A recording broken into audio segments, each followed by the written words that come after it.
Welcome to Trophy Taker Outdoors. I'm your host, Lee Sapiro.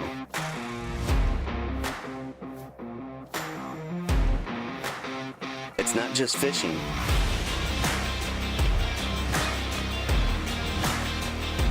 It's not just hunting.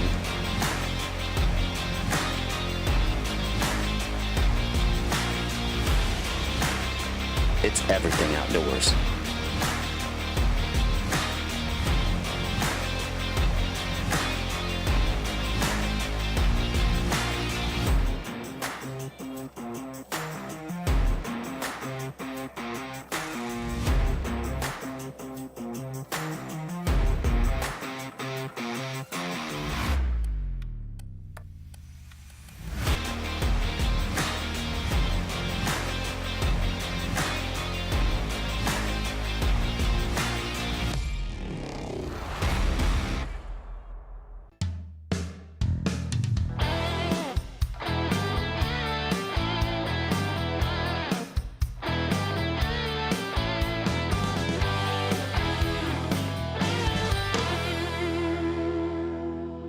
Welcome to Trophy Taker Outdoors.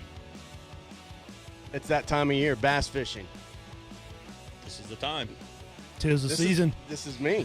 Tis Yeah. the season. Tis the season. Not for presents, not for turkeys, for steak and pigs. Yeah. Oh, yeah. Florida, this is the time. If you're going to come and have the best chances all year long to catch a trophy bass, 8 pounds or greater, this is going to be These 2 months are these it. are going to be your time to come here and do this. I mean, this is the charter captain business is going crazy right now. We decided to hit a few lakes and check them out, but, with the crazy weather that we've had, you got those ups and downs. Unconditionally warm. And this is the great thing about Florida, because at any You moment, can wear shorts in the wintertime. Yeah, you can wear That's shorts right. in the wintertime. Yeah, Exactly. sunscreen in the wintertime also. Yeah, exactly. So a lot of these fish a little bit like North Florida or Yep. northern states, but then you have those other pits that are just all year round. You could throw a Kitchen sink out there. anything, And they'd bite. and they're gonna bite. So, and we decided to go out and do that. We all went out to different lakes. I know Big O and I, he had a little gem that he wanted to go to, and Little hole in the wall. See? Oh, yeah, yeah. A little explosion there. yeah, when I was actually driving up to that pit, I was like, am I going to be safe around here? It was right in the middle of downtown, Yeah. I don't even understand. Every lap we made sure the truck was still there. Yeah. Yeah. So, Windows were still on. but you see that right in, Right it in the doesn't middle matter. of there, It yeah. doesn't matter. When This that is time magical temperature, 63 to 67 degrees, depending on which lake Yeah. you go to, Yeah. hits, it is on. And typically those smaller pits and smaller lakes will start, early. I know the Winter Haven chain is probably one of the earliest lakes that, Those I lakes can tend go to to. cool down quicker. Yeah. So- And warm up faster. and so, warm up faster. So there you go. and that depends on water clarity. You've got dirty water, you've got clean water. So it just depends on what you're trying to fish out here, where you're fishing, whether it's Okeechobee, Kissimmee, Winter Haven chain, Harris, St. Johns River. You have a diversity of lakes that you can choose from. So, and it just depends on what's going to happen, how it's going to happen, the weather. Because it changes, by the day. By the day. Yep. It could be calm outside, but then you got a cold front roll in, and you got 20-mile-an-hour winds out of the north. That can affect the fishing tremendously And drop the temperature 20 degrees overnight. overnight. Oh yeah, you're 50 degrees and Yeah. 2 days later you're 85. Yeah. Yeah. Yeah. And us growing up in Florida, we kind of adapt to that and kind of know what the situation is, but we still have our bad days. It doesn't mean because we live in the fishing capital of the world, we're going to just kill them every time. It's not paradise all the time. No, it's not. So, It's called fishing, not catching. exactly. We decided to, myself, go fishing with you guys separately. We went to a couple different lakes. John, you had a special little place to go to. Yeah, little Which, gym. when we talk about fishing in Florida and you say a private pit, Everybody's eyes perk up. Like, Yeah. Yeah. oh, really? And we're I wanna saying be- private I want, pits. I want to be your friend. That's right. Yeah. There's tons of, Polk County Yeah. and the surrounding areas are littered with the old phosphate pits that were dug in the 50s and 60s. And Yeah. they're phenomenal. You know, we love it. We love it here. We love the way the fishing is. And I decided to go out and do a little scouting before we went on this trip with all you guys. And it was weird. It was actually weird. Between probably the 10 lakes that I hit, maybe 2 or 3 really panned out. Yeah. You know, so, and I tried a lot of different things. You and I tried a lot of stuff on Kissimmee because you and I went to Kissimmee and It was just tough. it was tough, and that's fishing. Yep. You know, we're not going to sugarcoat it. You know, because we're on a TV show. We're Yeah. That was gonna bluebird sky. Yeah. After a cold front, I mean, Yep. conditions don't get any Yeah. tougher for it. listen. We've all fished tournaments, and we know what it takes to go out there and just fish hard and try to find a fish. And that's what this is what our episode is with, in an educational purposes too, because coming up we get to do something that is absolutely phenomenal. We get to go out with FWC The shock boat. on the shock boat. Nice. So it's gonna be pretty cool. That is the only type of fishing I would like to do, full time. That's, Could you go imagine just looking at all the 8s and 10s and 12s, the stuff that you don't even know that's down there. Yep. Unbelievable. Yeah, so we're going to have a lot of fun. And, when we come back, we're going to show some footage of us going and doing a little fishing. It's awesome. It's going to be fun. All right, stick with us. Trophy Taker Outdoors. Welcome back, Trophy Taker Outdoors, bass fishing, Central Florida. I'm going to start off with Big O. You and I went out. We just had a phenomenal time. Egypt Lake, Yep. Tampa, Florida. Joe Urso, UT baseball. Awesome guy. Yes, sir. Appreciate him having us on the lake, and not a very big lake. And No. we were just talking about this. I mean, just because it's a small lake, Don't get it twisted. Sleeping. Small lakes could be Yeah. the sleeping giant. If Lee would have Florida, he would have been on the other side. Yeah. Some giant bass come out of farm ponds. let me go over what we were looking at. Cattails, hydrilla, lily pads, little coves that we targeted just Right. because of the spawn.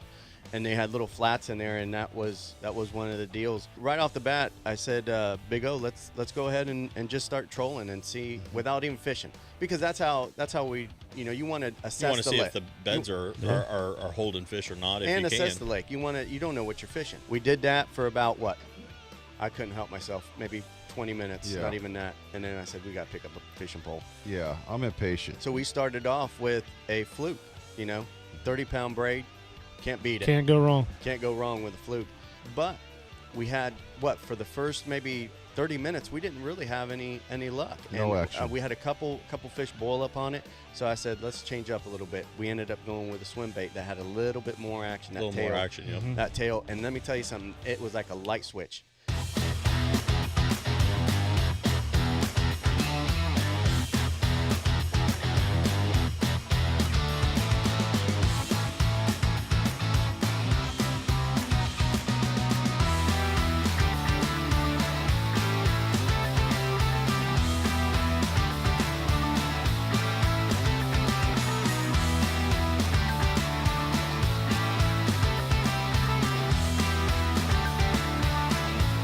The key part of that lake was cattails and a bare bank that was Flat. a flat on it. And that was really the key, because as it got warmer, those fish pulled up into those beds.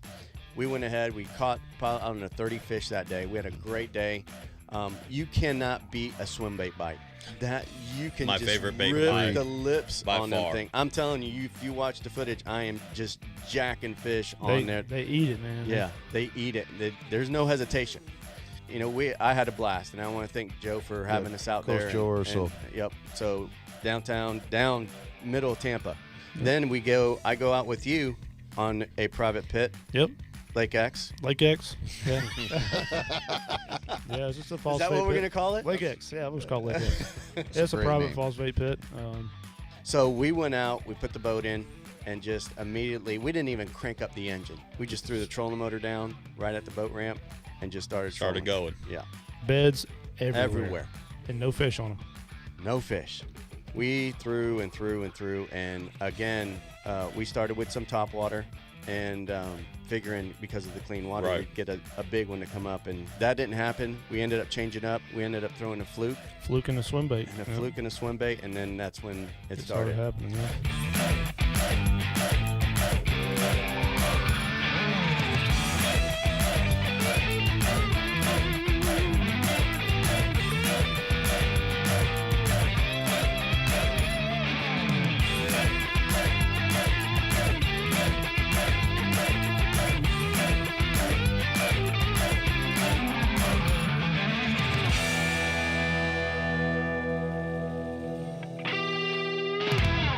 I tell you what, there's nothing better than pitching into a big old mat and hearing that.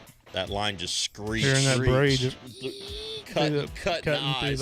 I love that. Through those highs. That's a music to my ears. Yeah. No. When you're flipping, there's nothing better. And Yeah. and the bite on that was weird. You pitch in there and you'd feel like it was just hung up on a high center Yeah, or just- it something would just heavy. get just get heavy. You know, and then there was other ones that would just knock the rod out of your hand. Yep. So, you know, but that was a lot of fun. That lake has so many things you can do. You can fish offshore with some rocks in about 30 foot of water. You can fish the bank and hit tree limbs, tree limbs. You could go out there and fish mats and Hyacinth docks. mats, I mean, docks. it's just so much stuff. Hydrilla out there where you flip in hydrilla. So there was a lot of stuff. And that's the thing I was telling about, you know, fishing all these different lakes in Florida. It was awesome. You got to be ready for everything. Yeah. Just like a lake like that. It has every kind of structure you could imagine. And So you and I went to Kissimmee. Yeah, we Did go a to little- Kissimmee. Kissimmee, you know, can be the best and the hardest lake ever to fish because it can be so rewarding when you do go in there and you know, put a 30-pound sack together. Yeah. But some days you can go in there and come back with just the when it's rod good, you it's came good. with. When it's good, it's good. When it's You bad, could it's come real back bad. with some hurt feelings. Yeah, I mean, hurt. Hero to zero. Yeah. And then you're bitter with your buddies on a private Oh, lake yeah. out here. Oh man! But you know what was weird is we started on the south end of that lake, and that lake's 10 miles long, isn't it? From the lock to Good night. from river to river. We didn't find not one bit of clear water anywhere. That's my way of fishing. That's the first thing I do is find clean water In any lake. in any lake. I have to think kind of like us. You're not gonna want to walk if you're by a fire that's got nothing but smoke. Are you gonna stand in the smoke all day, or are you gonna move over to the side where you can breathe? Yeah. Yep. Well, I tell you what. When we come back, we're gonna do some shocking. We get a hold of Paul Thomas, director of fisheries with FWC, and this is something that I've always wanted to do. And, Me too. and That's awesome. When we come back, we're going to talk about that. Stick with us, Trophy Taker Outdoors. Talking little bass fishing. Your host, Lee Sapiro, Peter Petru, Captain John Gunner, Captain Big O. Good morning. We're going to just do a recap on this. Going out to Yep. Kissimmee, you had some line issue. Yeah, John had some line issues. So Do you know anything about that? It worked. John Nope. John borrowed it. John called me. He's like, "Hey, listen, my son took my fishing rods and he never brought them back. So can I borrow Pete's?" I was like, "Yeah, sure, why not?" Pete? I didn't hear anybody ask to borrow mine, but I guess it was okay. We go out to Kissimmee, and within 5 minutes I have a giant come and he's like, "Oh, it's good." I set the hook, snap. I'm like, okay. I tie on another one. I don't know, hour later, snap. I mean, that fish never felt the hook. I'll tell you that right. fish never felt the hook either. I Your was like, line was and I was rotten. like, seriously, Listen, what is going on? When Pete doesn't say anything, he's mad. I'm mad. He was mad. I even went to the back of the boat. We've scoured the lake. Nothing. Zero Oh, yeah. bites. And the two I got snapped. Broke off. I'm ready to quit. I'm ready to say, okay, you know, I'm done here. Those As soon cattails. as soon as we got in the truck, I said, call Gunner right now. You know, it's funny because you let your friends borrow your stuff, and Never comes back right. Never comes back. Gotta have something to blame it That's on. just the excuse right there. after that, we get the call from Paul Thomas, FWC, and he's the director of fisheries over here in Central Florida. And let me tell you something. When I got that call, I was Pete. You couldn't make Excited. it. I was Joe like, couldn't make- oh, I was man, like, what a- Gunner's like, "Are you kidding me? Where I'll do we take the meet day you at?" off. Yeah. I don't care if it was my anniversary. I was gonna go. I'm telling you, Yeah, that that was- is a trip of a lifetime. If you've never done, anybody can do it. All Yeah. you got to do is just make an appointment with them, let them know what you want to go do, and they'll take you on the shock boat. It's amazing. It's absolutely amazing to go in there and watch these guys. How's shock the these process go? I have to imagine, you know, fish. The process. it's not lighting dynamite, throwing it out in the water. No, Like, no, it's not. The first thing is I met them at their FWC office. Right. We go and meet them at the lake. John and I put the blazer in, and here they come with a big shock boat. It's basically a big pontoon boat. It's a pontoon boat with a big tank in the middle. Yep. You know, it's two rods that come out, and they're big hula hoops, Right. and they're stainless steel cables that come down. and they have a generator on the boat. But the whole process of what they do is basically they take that boat and run it along the shoreline, and they'll just probably hit, a mile of shoreline. Yep. Easy. Constantly cruising. Constantly cruising. And there's 2 guys that sit in the front of the boat, and they basically just, their job is to scoop Netting. fish. As soon as they turn on that generator, it's on. Yeah. You can tell it's on. I mean, basically they start up, they hit that generator, an alarm comes on letting everybody know that The electricity's flowing. the electricity's flowing. Don't be dangling your feet in the water. Or going to the bathroom. Yeah. Yeah. Oh, yeah. As soon as we went into a little cove, I mean, giants. And let me tell you something. Those fish, as soon as they float up, you got to be really Right. quick, because the big ones will come up and then just start sinking because they're so big. It had way Right. less effect on the bigger fish. You Yeah. could tell. I can imagine. Well, I would imagine that they can't crank that thing up too high because you probably kill the little ones, and Yeah.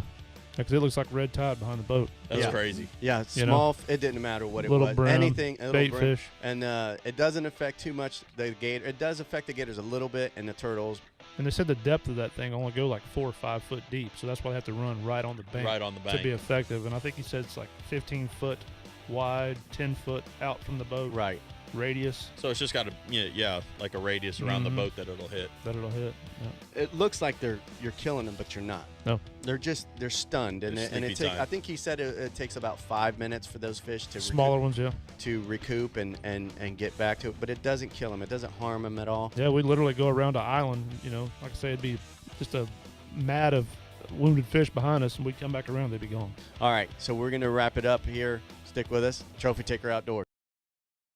Your host, Lisa Pirro, Peter Petru, Captain John Gunner, Captain Big O, doing a little bass fishing in Central Florida. We went out, had a good time with Paul Thomas from FWC. Shocked up some fish. I know it sounds horrible, but It's awesome. It's awesome. It is awesome. Like I said, we learned a lot. Those fish, If people only knew the wonder of what's down there when you go fishing. I mean, that's the whole reason to go and fishing. well, and that Yeah. pit right there is a deep pit. So you're Mhm. looking at 25, 30 feet. Yep. So there are some shallow areas, and we ran into some shallow areas and saw some big fish. But just imagine if you could take that to your lake or a lake that you wanna fish. I mean, Lordy. you could learn that lake. Not just. I'm talking about for educational Educational purposes, purposes, to learn where it those would be fish- unfair after that. Oh, it would be. It'd be unfair. But not only Seriously. that, it would drive you crazy because you'd see all those huge bass Yes. and And trying then when to you go catch 'em. back and you don't, all you're catching is 3-pounders. Like, I what is know. going on? I know there's a 15-pounder in It's here. kind of like Yeah. it's kind of like your game cameras. You see Oh, these yeah. giant bucks on, and All year long. all year long, yeah. where they go underground when hunting season comes around. Straight scrub bucks for the rest of the year. Yeah. How many big fish came up, and what was the biggest one that y'all were actually able to put your hands on? We could actually dip as fast as we could, because like I said, as soon as they come up, they sink. So Right. if you're not fast, and he's moving the boat. This Right, guy right, can right. he can run the boat. Yeah, he's driving that thing, man. Need a good net man. Yeah, basically that's what it is, and that's not me. I usually catch the fish, and I have my partner net them. For I me, believe so that I'm because Lee missed a giant. not- I did. I'm A talking. giant. The biologist was like, "Get him!" I mean, it was a big one. Did they put you in timeout? Oh yeah, He should have been because it was a 12-pounder. big fish, and it was, yeah. I've dropped a ball on that one. Attaboy. It was so big they went back around Yeah, 2 or And 3 shocked times it again. just to to try try to to find shock it. Yeah, he was no. Yeah. That He's that like, girl. yeah, I'm out. Yeah, I've been around here for a I'm long done. time. I'm out. Here These they guys- are. yeah. With that shocking thing again, I'm gone. This ain't my first rodeo. I'm He was out. like, I'm leaving. So, but they're safe and sound. We ended up. How many did they take, and what did they take? They took a bunch of shell crackers and bass and Bluegills, bluegills, and Specs, any? no specs. no specs. They said the crappie don't hold up well in the tank Yeah. and transport. Yeah. They'll live in the tank, but the transport tank Yeah. they don't live. So we ended up taking them to the Florida State Fair, and it was pretty interesting because now, again, we're learning something out there, and then the people at the fair get to see all the fish and what, and their what they do. And What Florida offers. basically. what Florida offers, basically. So we had a good time. I had a phenomenal time. I can't I'm wait ready to to go go back back. out. I got to get with O because next week you and I are going to go hog hunting on the East Coast Yes, we are. with Mr. Dave East, a friend of mine, Okay. and we're going to hit some groves. We're just going to hit some. How big is this property? I think it's a 9,000 acre ranch. We're hunting in LaBelle, Florida today. Yeah, it's gonna be fun. These guys, good friends of mine, Shane Ray, Keith Bean, Kyle Gooding, nice enough to take us down here to put us on some hogs and film a show. So it should be good times. We're gonna ride around the swamp buggies and try to shoot some. And if that don't work, we're gonna break out their hog dogs and We'll find them. we'll find Yeah, them. if they don't want to come out and play, we'll find them. We'll find them. Well, we appreciate you guys watching, listening to Trophy Taker Outdoors. God bless fishing and camo. Hey guys, thanks for watching Trophy Taker Outdoors. If you want to see more behind the scenes footage and some of the crazy stuff we do, go to our Facebook, Instagram, and Twitter page right below. Till next time, God bless fishing and camo. We'll see you guys.